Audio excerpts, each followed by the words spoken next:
Baik, terima kasih. Assalamualaikum warahmatullahi wabarakatuh. Kita kembali ke podcast Sultra untuk edisi malam ini. Sekarang saya sudah bersama dengan Direktur PD Pasar, Saudara Asnar. Selamat malam. Selamat malam.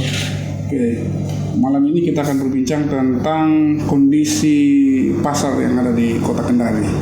Nah, belakangan ini saya mendengar kami mendengar ada banyak cerita-cerita tentang pasar, apalagi sekarang yang terbaru sudah lahir pasar-pasar tanda kutip ilegal.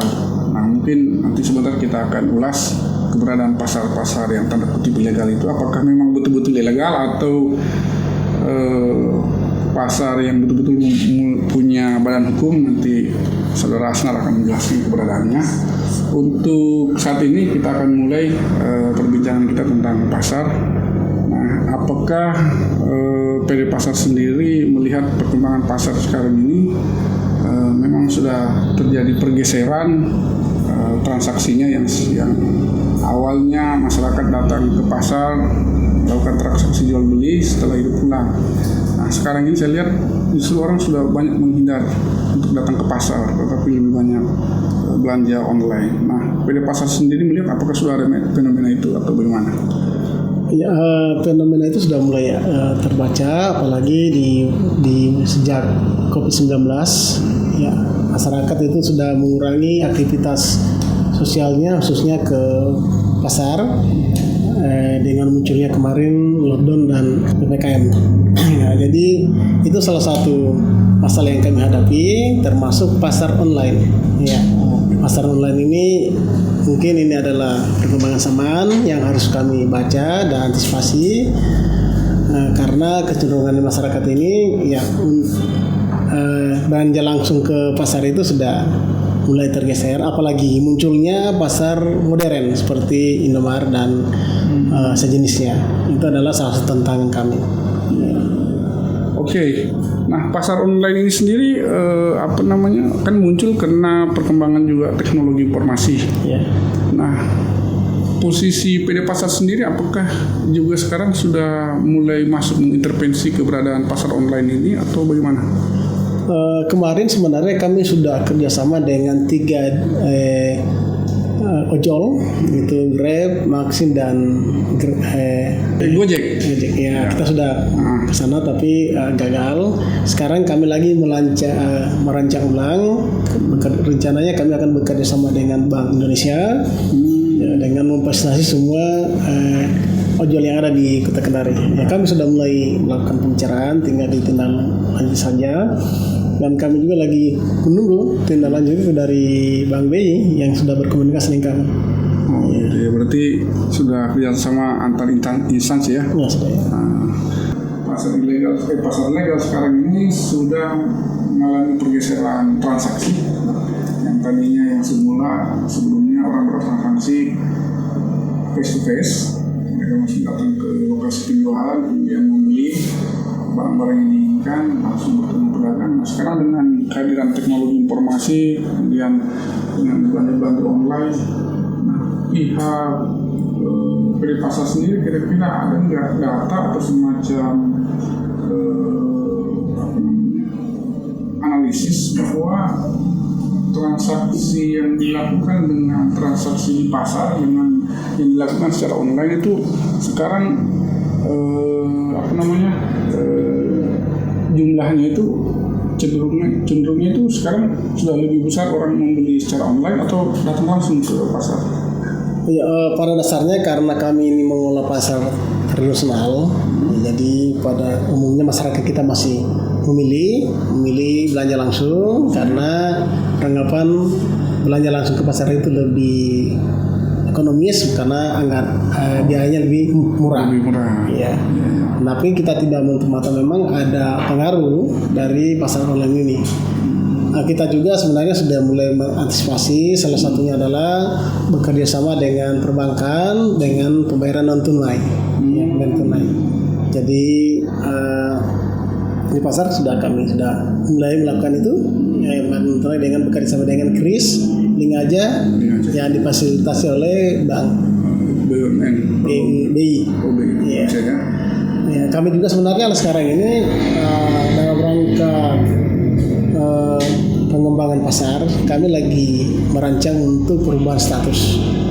Dan ya dari perusahaan PD Pasar Kota Kendari, kami rancang untuk menjadi perusahaan umum daerah Pasar Kendari. Oh, bedanya apa tuh? Ya, salah satunya memang ini amanat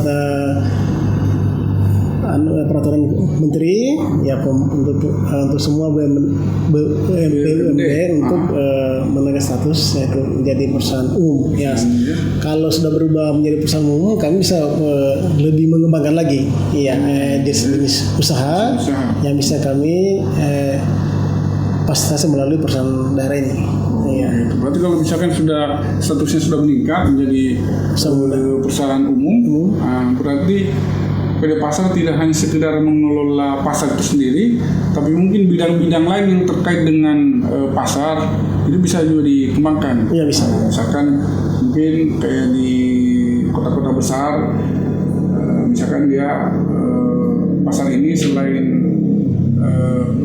ada penjual dan pembeli bertransaksi di sana, tetapi di sana juga dibuatkan beberapa event-event kegiatan yang bisa menambah daya tarik warga masuk, warga masuk ke pasar. Jadi pasarnya itu tidak hanya sekedar orang datang belanja keperluan, tetapi juga bisa menjadi daya tarik itu sendiri. Apakah itu bisa dikelola menjadi tempat hiburan atau arena bermain?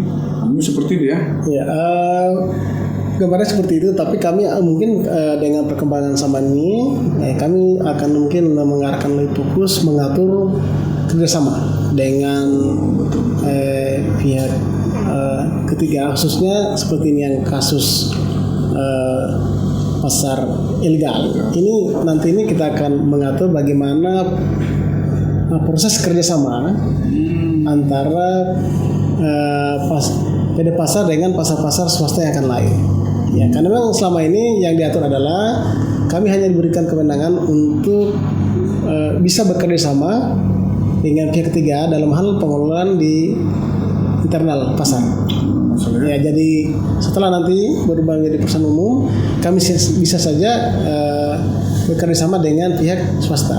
Oh, gitu. Ya, pihak swasta, kami memberikan rekomendasi kepada swasta untuk membuat pasar juga dengan mengatur hal-hal tertentu yang mungkin ya diatur di dalam rencana perubahan status itu di Perda.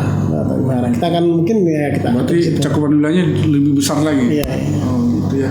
Saya kira mungkin hal bukan mungkin, tapi itu menjadi hal yang positif. Dengan adanya perubahan status, artinya PD Pasar bisa lebih mengembangkan pengembangan pasar itu sendiri.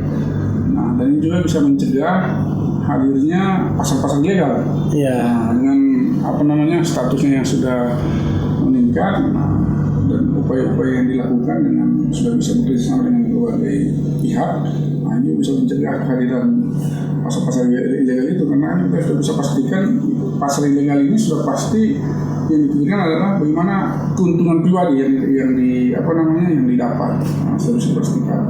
Nah, untuk pasar sendiri untuk di Kota Kendari, dari sekian pasar yang dikelola oleh PD Pasar, kira-kira selain Pasar Baruga, pasar yang aktif di Kota Kendari selain Pasar Baruga siapa?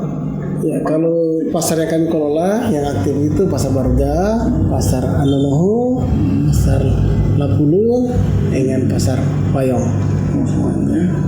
Kalau pasar yang di Koren itu masih swasta. Ya. Oh, iya.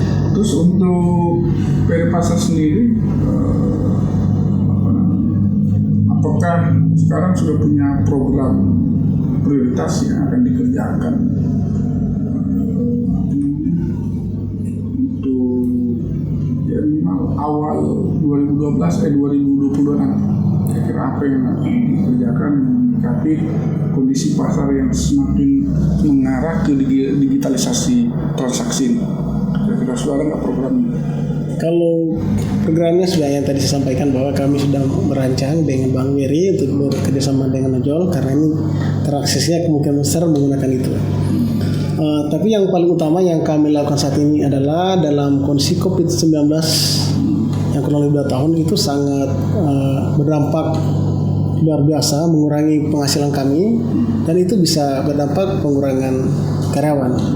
Tapi alhamdulillah ya sampai hari ini PD Pasar masih bisa survive untuk bisa bertahan sampai tidak melakukan PHK kepada karyawan. Ya, dan saya optimis tidak akan ada. Ya, karena kami berupaya untuk menyehatkan dengan berbagai strategi manajemen untuk bisa survive ya dengan kondisi yang semua kita rasakan. Ya alhamdulillah sampai hari ini ya BUMN saja ya banyak yang collapse. Nah kita ya alhamdulillah ya bisa masih insya Allah bisa bertahan, dan saya yakin bisa optimis ya. Optimis. Oke. Nah terakhir mungkin sebelum kita akhiri perbincangan, kira-kira ada nggak yang ingin disampaikan kepada masyarakat khususnya calon pedagang atau pedagang lah yang akan memulai usahanya supaya tidak terjebak dalam istilahnya lingkaran permainan, apakah itu pasar ilegal atau mungkin hal-hal lain yang bisa merugikan pedagang itu sendiri. Ya, saya pada kesempatan ini saya mengimbau kepada masyarakat sebaiknya belanja di pasar. Ya, samping menghidupkan pedagang kami di pasar tradisional itu lebih murah dibanding di pasar-pasar modern. Kemudian calon-calon pedagang yang ingin berdagang, sebenarnya pasar-pasar kami di beberapa tempat masih ada yang kosong, yang bisa dimanfaatkan oleh calon pedagang. Khususnya itu di Pasar Wayong dan Pasar Lapulu hari ini masih bisa kami terima. Bisa terima ya. Kemudian untuk para calon pengembang pasar, sebenarnya kami bisa memfasilitasi melalui pemerintah Kota Kendari kalau ada niatnya untuk berinvestasi di pasar dengan mekanisme ya mengikuti peraturan yang ada. Bukan buat aturan sendiri. Bukan aturan sendiri. Oke.